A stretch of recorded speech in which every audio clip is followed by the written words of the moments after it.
হে তরুণ যুবকেরা, হে আমার মুরব্বিয়ানেরা, শুনে রেখে দিন বাবা, জেনে রেখে দিন বাবা, হযরত ইদ্রিস আলাইহিস সালামের জামানাতে যখন আকাশের পর্দা যখন উন্মুক্ত করা হয়েছিল, ফারিস্তারা যখন এরকম মন্তব্য করেছিল, আমার আল্লাহর নির্দেশে দুইজন ফারিস্তাকে মানুষের সূরাতে দুনিয়াতে পাঠানো হয়েছিল।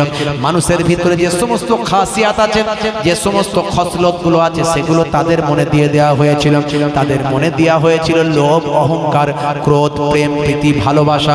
তাদের মনে দেওয়া হয়েছিল বিভিন্ন রকম লালসা, তাদের মনের ভিতর দিয়ে দেওয়া হয়েছিল। যা মানুষের ভিতর থাকে তা ফারিস্তাদের ভিতরে দিয়ে মানুষের সূরাতে দুনিয়ার জমিনে পাঠানো হয়েছে। যুবকেরা, আরেক রাওয়ায়াতে আছে, মনে রাখবেন, ছোট্ট করে বলে দিই, কথা যখন কথা বেরিয়েছে ছোট্ট করে জানিয়ে দিই, আকাশটাকে এক সময় উন্মুক্ত করা হয়েছিল, আকাশের পর্দাকে এক সময় সরিয়ে দেওয়া হয়েছিল। সেটা হযরতে নবী ইদ্রিস আলাইহিস সালামের জামানাতে আকাশের পর্দাকে সরিয়ে দেওয়া হয়েছিল। আকাশ থেকে ফারিস্তারা দুনিয়ার দিকে লক্ষ্য করছিলেন। দুনিয়ার দিকে লক্ষ্য করে আল্লাহকে বলে, আল্লাহ, আমরা ফারিস্তারা দুনিয়ার জমিনের দিকে দেখে আমরা অবাক হয়ে গেলাম। দুনিয়ার মানুষ এমন কোনো পাপ নাই, দুনিয়ার মানুষ এমন কোনো অন্যায় নাই যে দুনিয়ার জমিনে তারা করে না। ও তো শুধু আমাকে আপনাকে দেখছে না, মানে শুধু এই এলাকায় দেখছে না, ফারিস্তারা তো সারা পৃথিবীর সব জায়গায় দেখতে পাচ্ছে। দেখছে কোথাও কেউ মারপিট করছে, কোথাও খুন করছে, কোথাও ব্যভিচার করছে, কোথায় মাকে পিটছে, কোথায় অন্যায় করছে। ফারিস্তারা আল্লাহকে বলছে, আল্লাহ, আমাদেরকে আপনি উন্মুক্ত করে দিয়েছেন, আকাশের পর্দা সরিয়ে দিয়েছেন, আমরা দুনিয়া দেখতে পাচ্ছি, দেখছি মানুষ এমন কোনো অন্যায় নাই যে করছে না। আমার আল্লাহ বলবেন, হে ফারিস্তারা, শুনে রেখে দাও, তাদের মধ্যে আমি নাফস দিয়ে দিয়েছি, নাফস। এই মানুষ বলছে যে আমরা গুনাহ করবনি, আবার পরক্ষণে শয়তান এমন ওয়াসওয়াসা দিল, আবার গুনাহ করছে। হচ্ছে না, হয়নি? এটা হলো নাফস। মানুষের মধ্যে আমি নাফস দিয়েছি, তার মধ্যে আমি কয়েকটা রিপু দিয়ে দিয়েছি, লোভ দিয়েছি, অহং দিয়েছি, তারা যাতে এগুলোকে কন্ট্রোল করে আমার নৈকট্য লাভ করতে পারে, মানুষ অন্যায় কাজ থেকে দূরে থাকতে পারে, লোভ রিপুকে কন্ট্রোল করতে পারে, সর রিপুকে দমন করে আমি আল্লাহকে পেতে পারি। সেই জন্য আমি পরীক্ষা করার জন্য মানুষের মধ্যে নাফস দিয়েছি। হে ফারিস্তারা, তোমাদের মধ্যে তো এই সমস্ত নাফসটা দেওয়া নাই, তোমাদের মধ্যে তো আমি এই সমস্ত লোভ, ক্রোধ, অহংকার দিইনি, তোমাদের মধ্যে এই সমস্ত পাপ করার উপকরণ দিইনি। তাই মানুষ পাপ করছে, যারা আমার নেক বান্দা হবে, আমার কাছে যখন ক্ষমা চাইবে আর অন্যায় থেকে দূরে সরে আসবে, তুবু ইলাল্লাহি তাওবাতান নাসুহা, যখন বান্দা তওবা করবে অন্তর থেকে, আমি আল্লাহ তাদের জীবনের গুনাহ মাফ করে দেব। জোরে হবে না? ফারিস্তারা বলছে, আল্লাহ, আমরা কিন্তু দুনিয়াতে গেলে গুনাহ করতাম না, আমরা দুনিয়াতে গেলে পাপ কাজ করতাম না, কারণ আমরা জান্নাত জাহান্নাম সব জানি, আমরা আপনার ক্ষমতা সম্পর্কে জানি, আমরা আপনার মহত্ব সম্পর্কে জানি, আমরা গুনাহ করলে, পাপ করলে কি শাস্তি আমরা জানি, আমরা কিন্তু গুনাহ করতাম না। আল্লাহ বললেন, তাই? বলে হ্যাঁ। বলে এক কাজ করো, দুজন প্রতিনিধি ঠিক করো, যাদেরকে আমি দুনিয়াতে পাঠাবো, ফারিস্তা করেই পাঠাবো, কিন্তু তাদের মনের ভিতরে আমি মানুষের যে মনের অবস্থা সেটা দিয়ে দেব, নাফসটা দিয়ে দেব, মানুষের যে কিছু যে প্রাথমিক যে সমস্ত নিয়ম বা মানুষের যে ভাবনা চিন্তাগুলো, সেগুলো আমি ঢুকিয়ে দেব। মানুষের সূরাতে তারা দুনিয়াতে থাকবে, আর রাতের বেলা আমার ইসমে আজম আমি একটা শিখিয়ে দিচ্ছি, এই ইসমে আজমটা পড়বে, পরে তারা আবার আকাশে চলে আসবে। দিনের বেলা জমিনে থাকবে, রাতের বেলা আকাশে থাকবে। দেখো তো তোমাদের ওই ফারিস্তারা কেমন দুনিয়ার জমিনে সহিভাবে চলতে পারে, পাপ অন্যায় না করে জীবনযাপন করতে পারে। একটু পরীক্ষা তাহলে হয়ে যাক। কষ্ট হচ্ছে আপনাদের? একটু হ্যাঁ হু দেন। এ হবে না, শেষ করে দেবো। বেশি লম্বা চওড়া নয়, ছোট্ট করে, অনেক আছে আছে। হে তরুণ যুবকেরা, হে আমার বন্ধুরা, হে আমার মুরব্বিয়ানেরা, শুনে রেখে দিন বাবা, এমন সময় দেখতে পাওয়া যায় দুইজন ন্যায় নীতিবান ফারিস্তাদের মধ্যে বিচক্ষণ এবং মহত্ব গুণ সম্পন্ন নীতি নৈতিকতার ভাই আমার মর্যাদা সম্পন্ন দুইজন বিখ্যাত ফারিস্তা, একজনের নাম হলো হারুন আর একজনের নাম হলো মারুন, যাদের কথা আল্লাহ কোরআনে বর্ণনা করেছেন। হে তরুণ যুবকেরা, হে আমার মুরব্বিয়ানেরা, শুনে রেখে দিন বাবা, জেনে রেখে দিন বাবা, হযরত ইদ্রিস আলাইহিস সালামের জামানাতে যখন আকাশের পর্দা যখন উন্মুক্ত করা হয়েছিল, ফারিস্তারা যখন এরকম মন্তব্য করেছিল, আমার আল্লাহর নির্দেশে দুইজন ফারিস্তাকে মানুষের সূরাতে দুনিয়াতে পাঠানো হয়েছিল। মানুষের ভিতরে যে সমস্ত খাসিয়াত আছে, যে সমস্ত খসলতগুলো আছে, সেগুলো তাদের মনে দিয়ে দেওয়া হয়েছিল। তাদের মনে দেওয়া হয়েছিল লোভ, অহংকার, ক্রোধ, প্রেম, প্রীতি, ভালোবাসা। তাদের মনে দেওয়া হয়েছিল বিভিন্ন রকম লালসা, তাদের মনের ভিতর দিয়ে দেওয়া হয়েছিল। যা মানুষের ভিতর থাকে তা ফারিস্তাদের ভিতরে দিয়ে মানুষের সূরাতে দুনিয়ার জমিনে পাঠানো হয়েছিল। হে তরুণ যুবকেরা আমার, তারা দুনিয়ার জমিনে এসে বিচারকের দায়িত্ব পালন করেছিলেন। হে জওয়ান যুবকেরা, হে আমার বন্ধুরা, শুনে রেখে দিন বাবা, সারাদিন দুনিয়ার জমিনে থাকতেন। রাত যখন হয়ে যেত, আল্লাহর ইসমে আজম পড়ে আল্লাহর কুদরতি ক্ষমতায় আকাশে উড়ে উড়ে চলে যেতেন। এমন করতে করতে বেশ কিছুদিন যেতে না যেতেই একদিনকার ঘটনা দেখতে পাওয়া যায়। ভাই আমার, দোস্ত আমার, জোহরা নামক একজন মহিলা, সুন্দরী নারী, সুন্দরী মহিলা, ভাই আমার, বিচারকের কাছে বিচার চাওয়ার জন্য ওই দুই ফারিস্তার সামনে হাজির হলো। আসলে ওই দুই ফারিস্তাকে তো মানুষ চেনে না, ওই দুই ফারিস্তা তো মানুষের সূরাতে আছে। ওই দুই ফারিস্তাকে তো সাধারণ মানুষ মানুষ হিসাবে জানে। তারা দুনিয়ার বুকে বিচারের দায়িত্ব পালন করছে।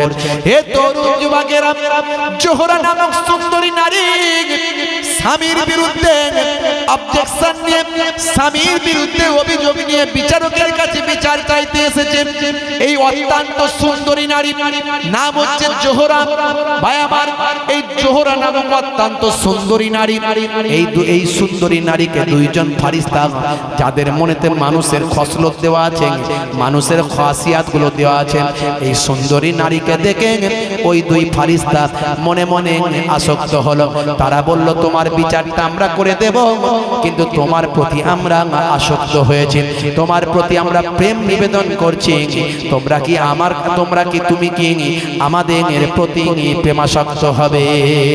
হে তরুণ যুবকেরা, এমন সময় জোহরা নামক ওই নারীর কথা শুনে সেই সময় ফারিস্তারা যখন বললেন, ওই নারী আল্লাহর পক্ষ থেকে পরীক্ষা করার জন্য আল্লাহ কুদরতি ভাবে পাঠিয়েছিলেন।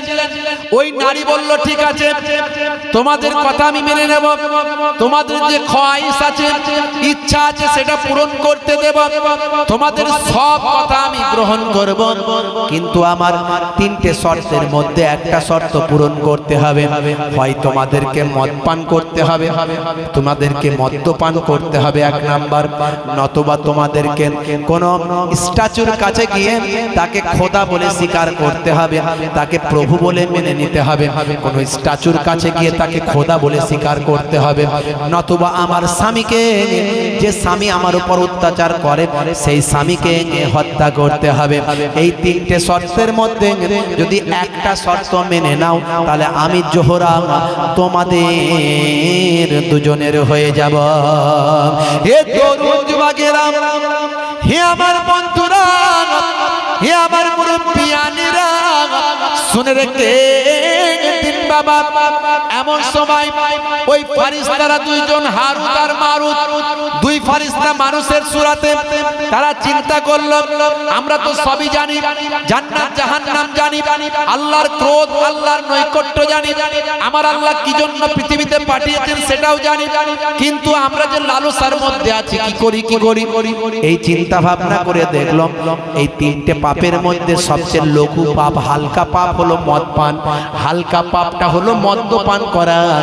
এই মদ্যপানটা যদি আমরা করি আপাতত আমাদের খওয়াইশটা মেটাতে পারবো, আর বড় বড় দুটো পাপ, তার মধ্যে একটা মানুষ হত্যা, এটা থেকে বেঁচে যাব। আর একটা হলো আল্লাহ বাদ দিয়ে অন্যের কাছে সিজদা করা, অন্য স্ট্যাচুকে খোদা বলে মানা, সিজদা করা, এটা থেকে বেঁচে যাব। তাই তারা তিনটে শর্তের মধ্যে মদ পান করার শর্তটা ওই দুই ফারিস্তা মেনে নিল। কেউ কেউ এই ঘটনাটাকে মাউজু বলেছেন, আবার কেউ কেউ বলেছেন সহিহ। সহিহ হোক আর মাউজু হোক, কিন্তু এই ঘটনার মধ্যে শিক্ষা আছে।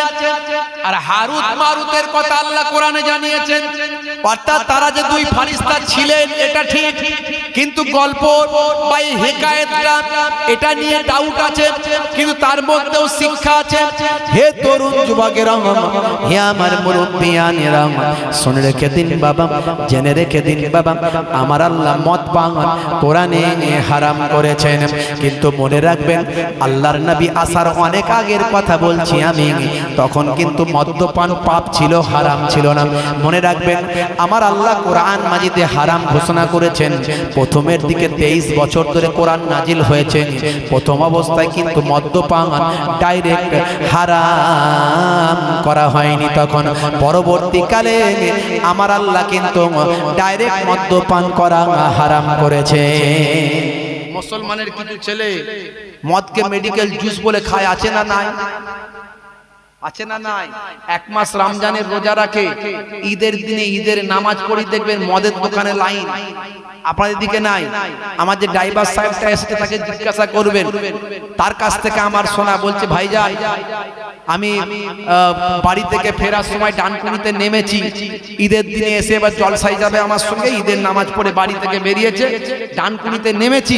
বলছে ডানকুনিতে নেমে দেখছি মুসলমানের ছেলেরা গাড়ি মোটর সাইকেল নিয়ে অনেকে টুপি খোলার টাইম পাইনে মদের দোকানে লাইন লাগিয়েছে। বুঝতে পারছেন কোন দিকে যাবেন? মুসলমানের ছেলে হাই রে হাই মদকে মেডিকেল জুস বলে চালায়। মিলাদুন নবীতে যায়, ঈদের দিনে ফাঁস কাতারে দাঁড়ায়, রাত্রে 9টা বাজলে চানাচুর ভাজা দিয়ে মুরগির কষা দিয়ে লাল পানি খায়, আবার ফতোয়া দেয়, বলে জানিস না হুজুররা বলে কিছু খেলে গুড়টা তুলে খেতে হয়। খাচ্ছে মদ, আবার গুড় তুলে খায়। বন্ধুরা আমার, তরুণ যুবকেরা আমার, মুরব্বিয়ানেরা আমার, আমার আল্লাহ কোরআন মাজিদে জানিয়ে দিয়েছেন মদ হলো হারাম। আমি আল্লাহ মদকে হারাম করে দিয়েছি। হে তরুণ যুবকেরা, হে আমার বন্ধুরা, শুনে রেখে দিন বাবা, জেনে রেখে দিন বাবা। এমন সময় দেখতে পাওয়া যায়, কথায় কথা বেড়ে যাচ্ছে, আমি এক একটা লেজুর ছেড়ে এসেছি, এক একটা ঘটনা ছেড়ে এসেছি, সংক্ষেপে বলে দেবো ছোট্ট করে। এমন সময় দেখতে পাওয়া যায় ওই দুইজন ফারিস্তা বাবা মদটা পান করার কথা বলল। এমন সময় জোহরার কথা শুনে মদটা পান করে নিলাম, প্রথম পাপটা করে ফেললাম। জোহরা কায়দা করে ভাই আমার দ্বিতীয় পাপগুলো করার কথা বললেন। মদের ঝোঁকে ঝোঁকে আরো দুটো পাপ করে ফেলল। 3টে পাপ করে আল্লাহর ইসমে আজম ভুলে গেল। এমন সময় দেখতে পাওয়া যায় ভুলিয়ে ভালিয়ে জোহরা ওই ফারিস্তাদের কথা থেকে, ফারিস্তাদের কাছ থেকে আল্লাহর ইসমে আজমটা শুনে নিল, শুনে নিয়ে মুখস্থ করে নিল। আর ওই 3টে পাপ সে তারা দুজন করে নিল। সন্ধ্যার সময় দেখতে পাওয়া যায় ওই জোহরা পবিত্র থাকলো, জোহরা অপবিত্র হলো না, জোহরার সঙ্গে খারাপ কিছু করতে পারলো না। সে আল্লাহর ইসমে আজম পড়ে আল্লাহর কুদরতি ক্ষমতায় আল্লাহর আকাশে উড়ে গেল। এর জন্য অনেকে বলে জোহরা তারা আকাশে আছে, যেটাকে শুক্র গ্রহ, শুক্তারা বলা হয়। এই শুক্তারা শুক্র গ্রহ বলা হয়। মনে রাখবেন, আগেই বলেছি অনেকে এটাকে মাউজু বলেছেন, আবার অনেকে এটাকে সহি বলেছেন। কিন্তু সহি হোক আর মাউজু হোক, মনে রাখবেন এই যে প্রলোভনে পড়ে দুনিয়ার পাপ অন্যায় কাজে তারা লিপ্ত হলো। হে জওয়ান যুবকেরা, হে আমার বন্ধুরা, হে আমার মুরব্বিয়ানেরা শুনে রেখে দিন বাবা, ব্যাবিলন বলে একটা জায়গা আছে, সেই ব্যাবিলনে একটা কূপ আছে, কুয়া। এই দুই ফারিস্তাকে আল্লাহ পাঠালেন অন্য ফারিস্তাদের, যা ওই হারুত এবং মারুত দুই ফারিস্তাকে ওই কূপের তলদেশে, ওই কূপের তলদেশে ঝুলিয়ে দাও। আজও তাদেরকে সেখানে ঝুলন্ত অবস্থায় শাস্তি দেওয়া হচ্ছে। তাদেরকে বলা হয়েছিল তোমরা দুনিয়ার শাস্তি নেবে না, জাহান্নামের শাস্তি নেবে। তারা বলে আল্লাহ গো, আমরা জাহান্নামের শাস্তি জানি, জাহান্নামের শাস্তি থেকে দুনিয়ার শাস্তি হাজার হাজার গুণের হালকা, তাই আমরা জাহান্নামের কষ্ট সহ্য করতে পারবো না। যতদিন আপনি না কিয়ামত করেন ততদিন পর্যন্ত দুনিয়ার শাস্তি নেব। ওই ব্যাবিলনের ওই বিখ্যাত কূপের তলদেশে ওই দুই ফারিস্তাকে ঝুলন্ত অবস্থায় টাঙিয়ে দেওয়া হয়েছে, তাদেরকে সেখানে শাস্তির ব্যবস্থা করা হয়েছে। এই শাস্তি তাদের কিয়ামত পর্যন্ত চলতে থাকবে।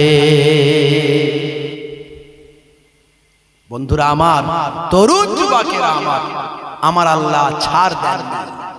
অন্যায় থেকে দূরে সরে এসে আল্লাহর পথে ফিরে এসে। বন্ধুরা আমার, খুবই সংক্ষেপ করব, ছোট্ট করব, লম্বা চওড়া নয়। তাহলে সেই নবী এসেছেন আপনাকে আমাকে হেদায়েত দেওয়ার জন্য। 5 ওয়াক্ত নামাজ পড়বে, বছরে 1 মাস রমজানের রোজা রাখবে, ক্ষমতা থাকলে হজ করবে, যাকাত দেবে, রাসূলের সুন্নত তরিকা অনুযায়ী চলবে। বিশ্ব নবী আপনাকে আমাকে শেখাতে এসেছিলেন। নবী আমার কষ্ট করেছেন কি জন্য? আপনাকে আমাকে নামাজি বানানোর জন্য নবী কষ্ট করেছেন। আল্লাহর নবী সারা শরীরটা লাল হয়ে গেছে। মক্কার কুফারে কুরাইশরা আমার নবীর শরীরকে রক্তাক্ত করেছেন। তার কারণ হলো নবী আমার এক আল্লাহর প্রচার করেছেন এবং নামাজ কায়েম করেছেন। অথচ উম্মতে মুহাম্মাদি নবীকে ভালোবাসি ভালোবাসি বলি, কিন্তু নামাজ আমরা পড়ি না। আছে না নাই? 5 ওয়াক্ত নামাজ পড়ে না, আছে না নাই? নামাজ ছেড়ে দেবেন না। মনে রাখবেন, রাসূলকে ভালোবাসতে গেলে রাসূলের সুন্নতকে ভালোবাসতে হবে। আমাকে আপনাকে বললে হবে না যে হুজুর ফজরের সময় কি করব, ঘুমিয়ে থাকি, আর জোহরের সময় কি করব, কাজ আছে, আসরের সময় মাগরিবের সময় কি করব, একটু আড্ডা দিতে হয়, দোকানে যাই, আর এশার সময় ঘুম পেয়ে যায় তাই ঘুমিয়ে যায়, বললে হবে না। নামাজের ওয়াক্তটা হবে যখনই মসজিদে চলে যাও তুমি তখনই। নামাজের ওয়াক্তটা হবে যখনই মসজিদে চলে যাও তুমি তখনই। ছাড়ো এবার ছাড়ো, ছাড়ো এবার ছাড়ো, এবার ছাড়ো এই কাজ তোমারই। ছাড়ো এবার ছাড়ো, ছাড়ো এবার ছাড়ো, এবার ছাড়ো এই কাজ তোমারই। নামাজের ওয়াক্তটা হবে যখনই মসজিদে চলে যাও তুমি তখনই। তোমার বাঁচা আর তোমার মরা লেখেন মোর প্রভু আমারি। তোমার বাঁচা আর তোমার মরা লেখেন মোর প্রভু আমারি। নামাজের ওয়াক্তটা হবে যখনই মসজিদে চলে যাও তুমি তখনই। আল্লাহুম্মা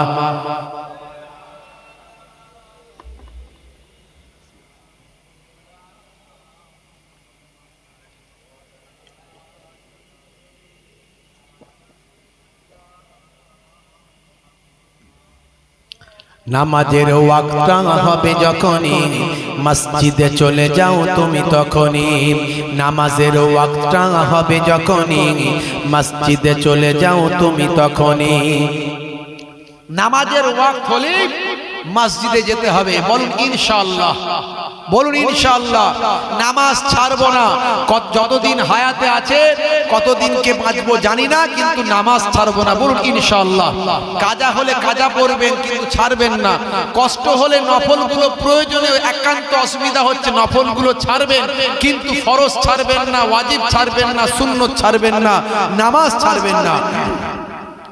ফজরের সময় ঘুমিয়ে থাকি, জোহরে কি দেব কাজে ফাঁকি।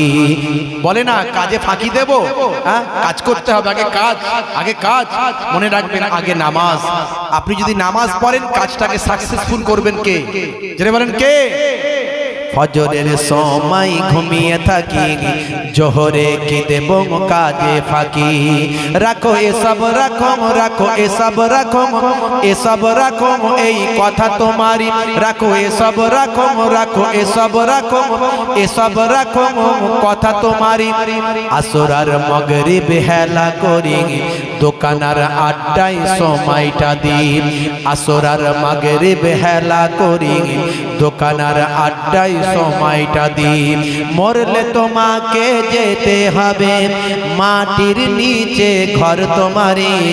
নামাজের ওয়াক্তটা হবে যখনই, মসজিদে চলে যাও তুমি তখনই।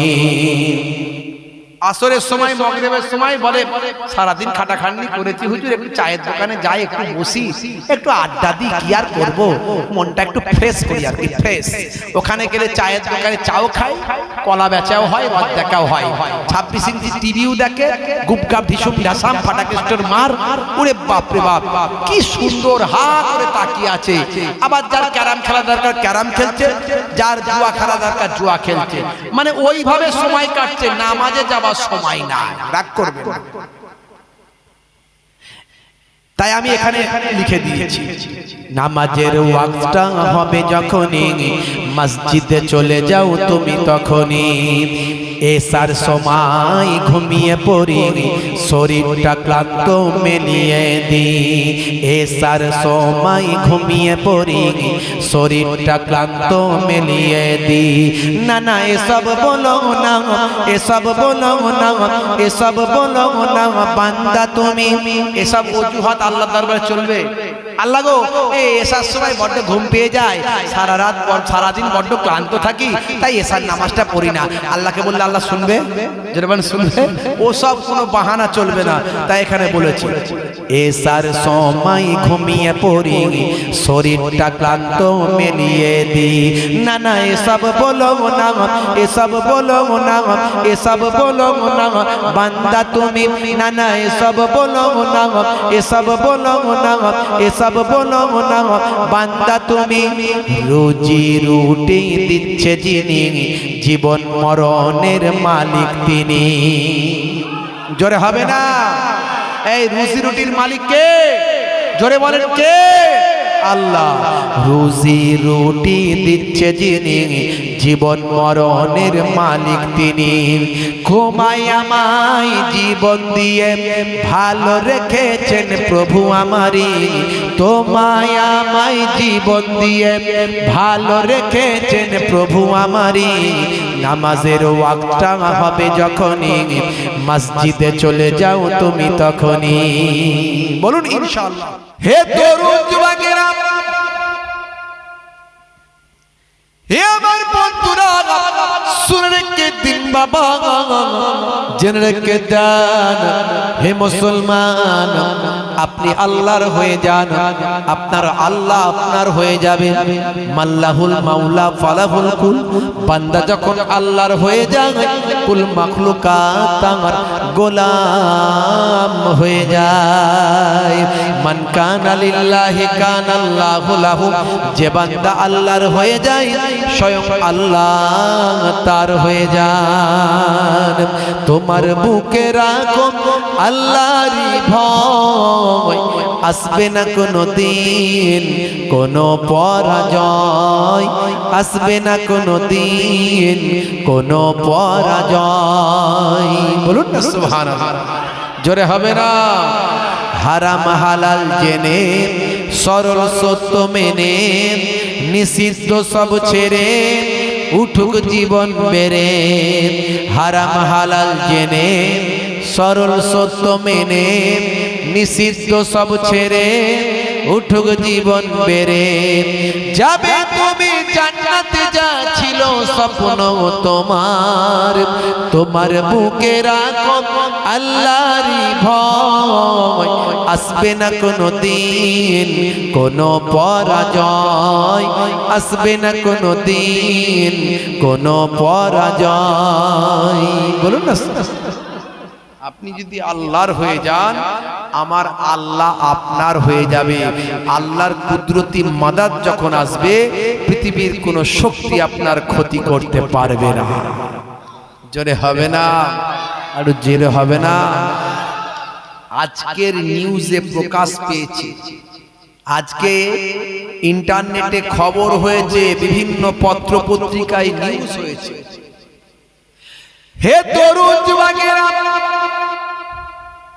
কলকাতা মেডিকেল হসপিটালে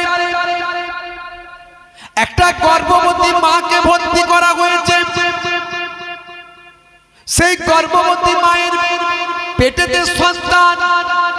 হে তরুণ যুবকেরা, হে আমার বন্ধুরা, শুনে রেখে দিন বাবা, জেনে রেখে দেন। ওই মায়ের নাম হলো ফেরদাউসি বিবি, বাড়ি হলো হুগলি। এই হুগলি জেলার তিনি বাসিন্দা। হে জওয়ান যুবকেরা, দীর্ঘ 18 বছর ধরে সন্তান তাদের আসছিল না। আল্লাহর দরবারে দোয়া দাঁড়িয়েছেন, আমার আল্লাহ কবুল করেছেন। 18 বছর পরে ওই মা সন্তান পেটে গ্রহণ করেছেন। আমার আল্লাহ পেটে তার সন্তান দিয়েছেন, কিন্তু ব্যাপারটা অন্যরকম। শরীরে অনেক রকম অসুখ, হাই প্রেসার থেকে শুরু করে বিভিন্ন রকম অসুখ বিসুখ শরীর আছে। বড় ডাক্তারের সঙ্গে পরামর্শ করে, গাইনোকোলজিস্টের ভাই আমার হেড অফ দ্য ডিপার্টমেন্ট বাবা অধ্যাপক বলে কথা, কলকাতা মেডিকেল কলেজে তার আন্ডারে ভর্তি করা হয়েছে। হে জওয়ান যুবকেরা, শুনে রেখে দেন, বিভিন্ন পত্র পত্রিকায় নিউজ হয়েছে, আপনারা দেখেছেন কিনা জানি না, ইন্টারনেটে খবরটা ভাইরাল হয়েছে।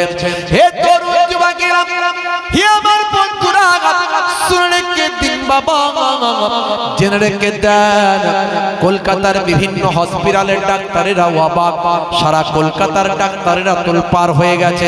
ভাই আমার, যখন বাচ্চা ডেলিভারির সময় হলো, বাচ্চা যখন পৃথিবীর জমিনে আসবে, এমন সময় দেখতে পাওয়া যায় ওই মা প্রচন্ড কষ্ট পেতে লাগলেন। এই জন্যই মায়ের তুলনা পৃথিবীর জমিনে হয়নি, আর হবে না। বিশ্বনবী বলছেন, ইজহাব ফাকরিমহা ফাইনাল জান্নাতা তাহতা রিজলাইহা। যাও তোমার মায়ের সম্মান করো, কারণ তোমার মায়ের পায়ের তলায় তোমার জান্নাত। জোরে হবে না, আর জোরে হবে না। মাকে আল্লাহ কি নিয়ামত দিয়েছেন, এই মায়ের থেকে কষ্ট পৃথিবীর আর কেউ করে না। প্রত্যেকটা সন্তান সন্ততির জন্য মা যে কষ্টটা করেন, এই কষ্টটা আর কেউ করতে পারে না। এই জন্য মায়ের কথা আল্লাহ কোরআনে বলেছেন, ওয়াসাইনাল ইনসানা বিওয়ালিদাইহি ইহসানা হামালাতুহু উম্মুহু কুরহা ওয়া ওয়াদআতুহু কুরহা ওয়া হামলুহু ওয়া ফিসালুহু সালাসুনা সাহারা। হে দুনিয়ার মানুষ, শুনে রেখে দাও, তোমাদেরকে আমি আল্লাহ নির্দেশ দিচ্ছি, তোমরা তোমাদের পিতামাতার ইহসান করো। কেননা তোমাদের মা তোমাদের গর্ভে ধারণ করেছে, তোমাদের দুগ্ধ পান করিয়েছে, অনেক কষ্ট করে তোমাদের জন্ম দিয়েছে। গর্ভে ধারণ করতে, দুগ্ধ পান করাতে তোমাদের মায়ের 30টা মাস সময় লেগে গিয়েছে। সুতরাং হে দুনিয়ার মানুষ, তোমরা তোমাদের পিতামাতার ইহসান করো, পিতামাতাকে কষ্ট দিও না। জোরে হবে না, আর জোরে হবে না, আর জোরে হবে না। মা হলো আমার হৃদয়ের আলো, জননীর মুখ দেখে মন করে ভালো। মায়ের আঁচলেতে কত মুখ মুছেছি, যখনই মুখে হাতে নোংরা দেখেছি। মায়ের আঁচলেতে কত মুখ মুছেছি, যখনই মুখে হাতে নোংরা দেখেছি। মা আমার কান্নায় বিচলিত হয়ে যায়, সন্তানের চোখে পানি বুকটা ফেটে যায়। মায়ের কদমেতে জান্নাত জানো কি, সেই কদমে তুমি চুম্বন করো কি। আর কত সম্মান আছে তুমি জানো কি, জানলে জীবনে তুমি তা মানো কি। আল্লাহুম্মা সাল্লি আলা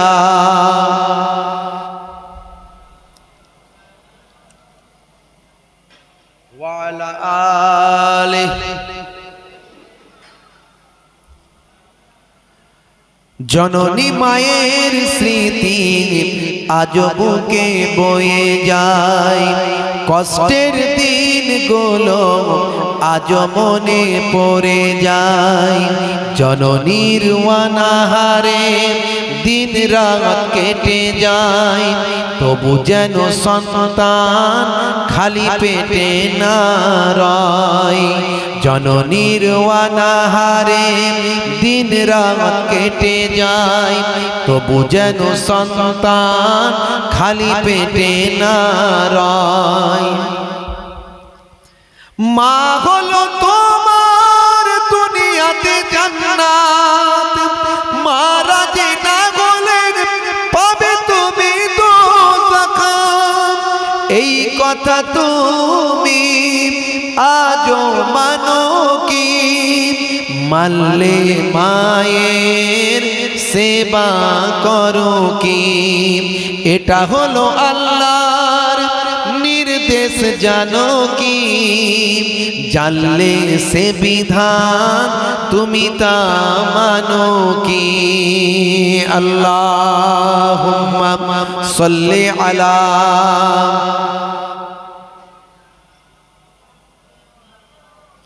ওয়া আলা আলিহি। মা ছিল এক গো আলকামা সাহাবীর, বড় ভালোবাসতো পুত্র মোর বেনাজির।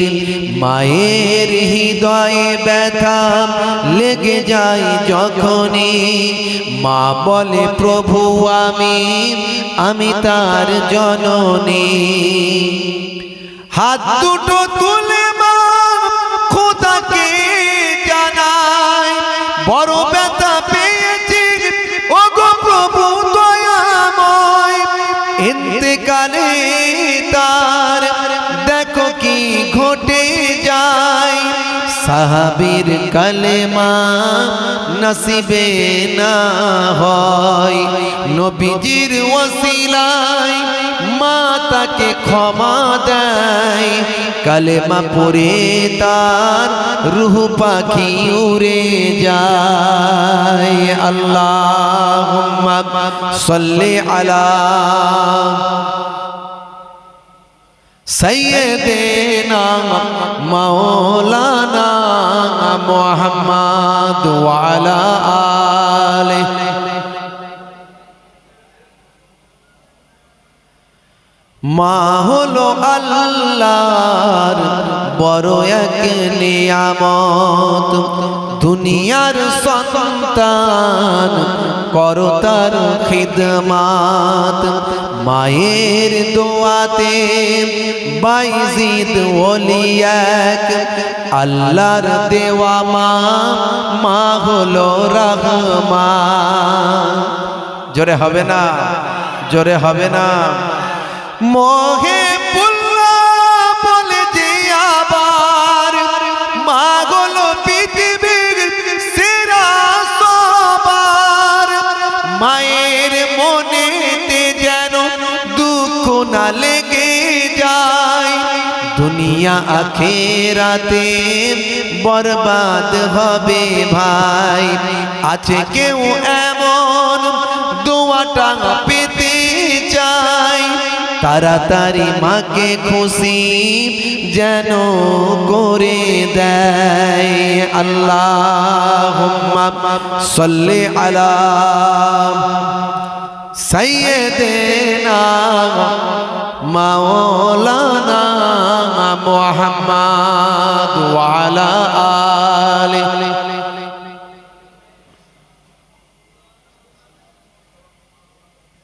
সন্তানকে জন্ম দিতে দেওয়ার সময় যে কষ্ট, এই কষ্ট একমাত্র মায়েরা পায়, কোনো পিতা পায় না।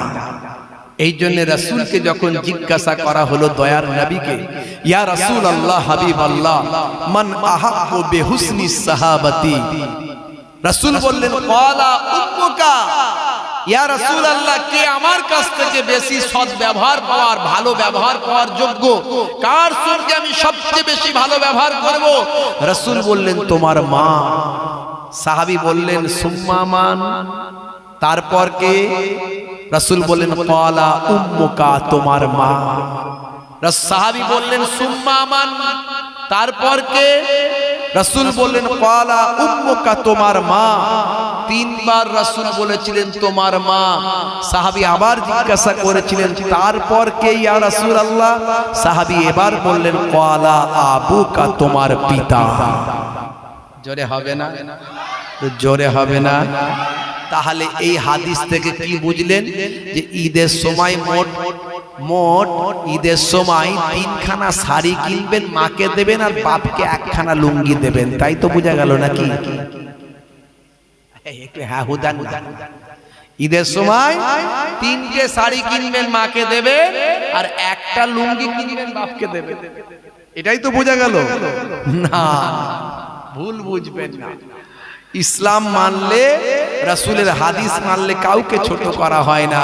অন্য হাদিসে রাসূল বলছেন হে সন্তান, তোমাকে যদি তোমার পিতা আর মাতা দুজনে একসঙ্গে ডাকে, তুমি কার ডাকের আগে সাড়া দেবে? কাকে? এই হাদিস অনুযায়ী মাকে, তাই তো নাকি? তাই তো বোঝা গেল না? রাসূল ওই হাদিসে বলে দিয়েছেন তুমি তোমার বাপের ডাকের আগে সাড়া দাও, কেননা তোমার বাপ হলো তোমার এবং তোমার মায়ের দুজনেরই গার্জিয়ান। জোরে বলুন সুবহানাল্লাহ। জোরে হবে না? আরে প্রকৃত যদি ইসলাম মেনে চলে, যার যেটা পাওনা তাকে সেটা দেবে, কারো পাওনাতে কম বেশি হবে না। হে তরুণ যুবকেরা,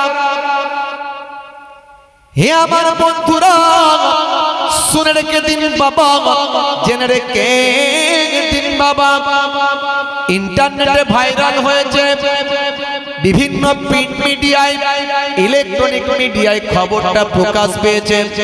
আমার কাছে নিউজটা রাখা আছে বাবা। হে তরুণ যুবকেরা, শুনে রেখে দিন বাবা, জেনে রেখে দিন বাবা।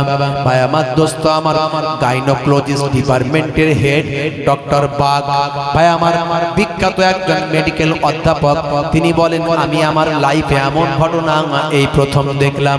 আমার সার্ভিস লাইফে, আমার প্রফেশনাল লাইফে, আমার ডাক্তারি লাইফে এই প্রথম এই ঘটনা ঘটল। হে জওয়ান যুবকেরা, 18 বছর পর ওই মা যখন সন্তানকে ডেলিভারি করার জন্য তাকে বাধ্য হয়ে, যেহেতু তার শরীরে অনেকগুলো রোগ আছে, অনেকগুলো অসুখে তিনি আক্রান্ত ছিলেন বাবা। হে তরুণ যুবকেরা, তাকে কলকাতা মেডিকেল কলেজে যখন ভর্তি করা হয়েছে, হসপিটালে ভর্তি করা হয়েছে, সন্তান যখন প্রসব করবেন, সন্তান যখন পৃথিবীর আলো দেখবে বাবা, হে জওয়ান যুবকেরা, ডাক্তারদের মেন টার্গেট থাকে সন্তানটাকে কিভাবে বাঁচানো যাবে। প্রথম ফার্স্ট টার্গেট থাকে ডাক্তারদের সন্তানকে কিভাবে বাঁচানো যাবে। যদি একটা সন্তানকে বাঁচাতে পারি তাহলে খুব ভালো হবে, আর যদি সন্তানের সঙ্গে সঙ্গে সন্তানের মাকেও বাঁচানো যায় তাহলেও ভালো হবে, আর দুজনকে যদি বাঁচাতে পারি সেটা সবচেয়ে ভালো হবে। এটাই হলো ডাক্তারদের টার্গেট। হে জওয়ান যুবকেরা, হে আমার বন্ধুরা, শুনে রেখে দিন, জেনে রেখে দিন বাবা। দিনটা হলো 27শে সেপ্টেম্বর, এই কয়েকদিন আগের ঘটনা। 27শে সেপ্টেম্বর সকাল 11:35 এমন সময় ভাই আমার যারা ডিপার্টমেন্টে ছিলেন, নার্স থেকে শুরু করে ওই সমস্ত ডাক্তারেরা, হেড অফ দ্য ডিপার্টমেন্ট ডাক্তারকে খবর দিলেন, ডাক্তার বাবু মায়ের কোনো নার্ভ কাজ করছে না, মা এত কষ্ট পাচ্ছেন। হে ডাক্তার বাবু শুনে রেখে দেন, মায়ের কোনো নার্ভ কাজ করছে না, মনে হয় মা ডেথ হয়ে গেছেন, কিন্তু মায়ের সন্তানের পেটের ভিতরের সন্তানটা এখনো জীবিত আছে। হে তরুণ যুবকেরা, হে আমার বন্ধুরা, শুনে রেখে দিন বাবা, এই ঘটনাটা আজ থেকে বহুদিন আগেও একবার ঘটেছিল। হযরত ইমামে আযম আবু হানিফা রাহমাতুল্লাহ আলাইহি, তখনকারের যুগে তো এরকম হসপিটাল ছিল না, তখনকারের যুগে তো এরকম ডাক্তারি সিস্টেম ছিল না, তখনকারের যুগে নরমাল ভাবে ডেলিভারি করা হতো। এ তরুণ যুবকেরা একদিন বহু মানুষ কয়েকজন ছুটে ছুটে এসে ইমামে আযম আবু হানিফা রাহমাতুল্লাহ আলাইহিকে বললেন, ও আমাদের ইমাম, ও আমাদের ইমাম, আপনি তাড়াতাড়ি এখনই একটা ফয়সালা দিন। ইসলাম কি মাসলা দিয়েছে, কোরআন হাদিস অনুযায়ী একটা মাসালা ফয়সালা দিন। মা মারা গেছে, সন্তান মায়ের পেটেতে এখনো জিন্দা আছে, এই সময় আমাদের করণীয় কাজটা কি হবে?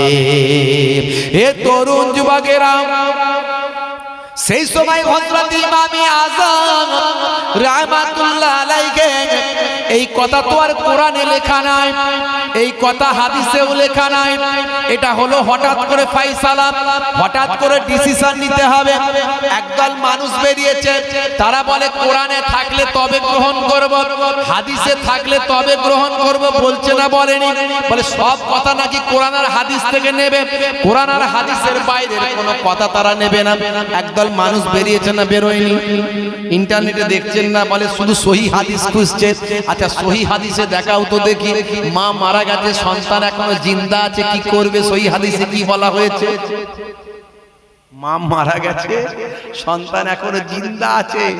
ওই সমস্ত মৌলবীদেরকে জিজ্ঞাসা করো সহি হাদিসে কি আছে, কি করা যাবে, বের করে দেখাও। বলছে না, এই সময় এমার্জেন্সিতে আমাদের শায়েখরা যা বলবে সেটা গ্রহণ করতে হবে। আমাদের এমার্জেন্সিতে শায়েখরা যা বলবে সেটা গ্রহণ করতে হবে। ও এমার্জেন্সিতে শায়েখরা যা বলবে সেটা নিয়ে নেওয়া যাবে, আর আমাদের ইমামে আযম আবু হানিফা যেটা বলবে সেটা নেওয়া যাবে না। কি সুন্দর ব্যাপার স্যাপার, চিন্তা করুন। ওদের শায়েখদের বুদ্ধি এলে আমাদের নাকি ইমামে আযম আবু হানিফার উপরে। বলুন নাউজুবিল্লাহ। ইমামে আযম আবু হানিফা কে ছিলেন জানেন? যার জন্মটা হলো 80 হিজরিতে। আল্লাহর নবী 622 খ্রিস্টাব্দে মক্কা ছেড়ে মদিনায় গিয়েছিলেন।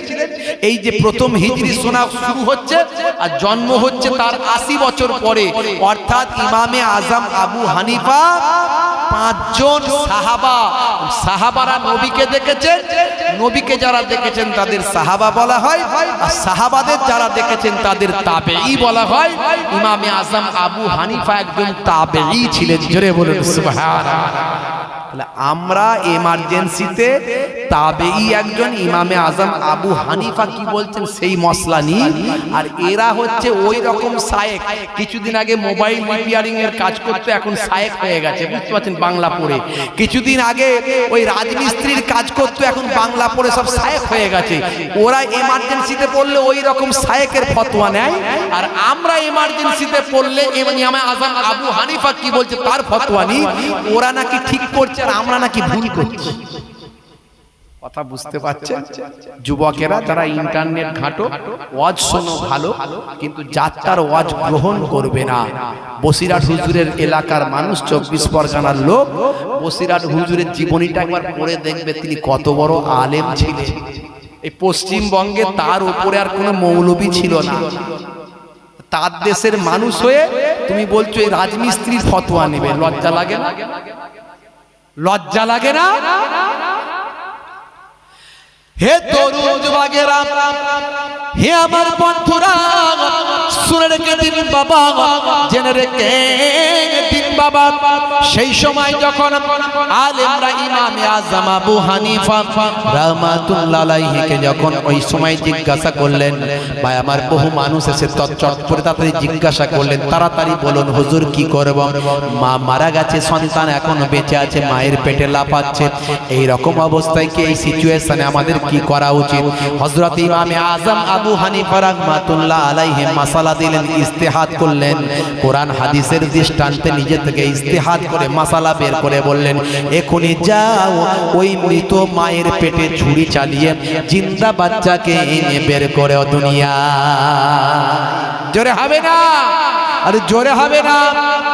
হে তরুণ যুবকেরা, ইমামে আযম আবু হানিফা রাহমাতুল্লাহ আলাইহি তিনি বলেন এই অবস্থা ঘটনার পরে তখনকার যুগে তার মোবাইল ছিল না যে গার্জেনকে বাড়ির লোককে ফোন করে বলবে হ্যাঁ কি খবর হলো গো আমাকে জানাও, বা ঘটনা ঘটার পরে ফোন করে বলবে হুজুর এই হয়েছে বলবে। সেসব তো ফোনের যুগ ছিল না বাবা, চিঠিপত্রের যুগ ছিল না বাবা, কোন রকম টেলিগ্রাম টেলিফোনের যুগ ছিল না। এই ঘটনার পরে হযরত ইমামে আযম আবু হানিফা রাহমাতুল্লাহ আলাইহি বলেন ভাই আমার 20 বছরেও বেশি পার হয়ে গেল, বহুদিন পার হয়ে গেল, তিনি জানতে পারলেন না মা মারা যাওয়ার পরে আমি তার পেটটা কেটে সন্তানটা বের করতে বলেছিলাম, ওই সন্তানটা জীবিত ছিল না মারা গিয়েছিল। যদি সন্তানটাও মারা যায়, মাও যদি মারা গিয়ে থাকে, তাহলে মৃত মানুষের পেট কাটার যে মাসালা আমি দিয়েছি এটা আল্লাহর দরবারে কতটা গ্র্যান্ড হবে আমি জানি না, না জানি আমি কি ঠিক মশালা দিলাম না ভুল মশালা দিলাম। এই চিন্তায় তিনি বিভোর হতে লাগলেন। লোকে জিজ্ঞাসা করে হুজুর আপনি জীবনে এত মশালা দিয়েছেন, কোন মশালা দেওয়ার পরে আপনার কি মনে কষ্ট হয়েছে, দুঃখ হয়েছে, আপনি কি ডাউট ফিল করেছেন, আপনি কি হতবাক হয়েছেন, আপনার মনে কি কোনো সন্দেহ হয়েছে?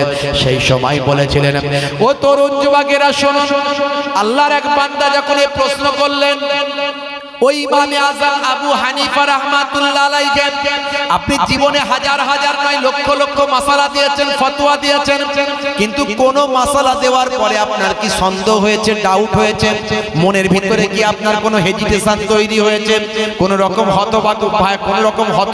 হতবাক হয়েছেন, কোন রকম আপনি সন্দেহের মধ্যে আপনি ভুগেছেন? এমন সময় ইমামে আযম আবু হানিফা রাহমাতুল্লাহ আলাইহি বলেন কিছু কম বেশি প্রায় 20 বছর আগে, বহুদিন আগে একটা ফতোয়া আমি দিয়েছিলাম, মা মারা গিয়েছিল, সন্তান পেটে জিন্দা ছিল। এই কথা আমাকে বলার সঙ্গে সঙ্গে আমি ইস্তেহাদ করে বলেছিলাম যাও তাড়াতাড়ি যাও ওই মৃত মায়ের পেটটা কেটে জিন্দা জীবিত বাচ্চা বের করো।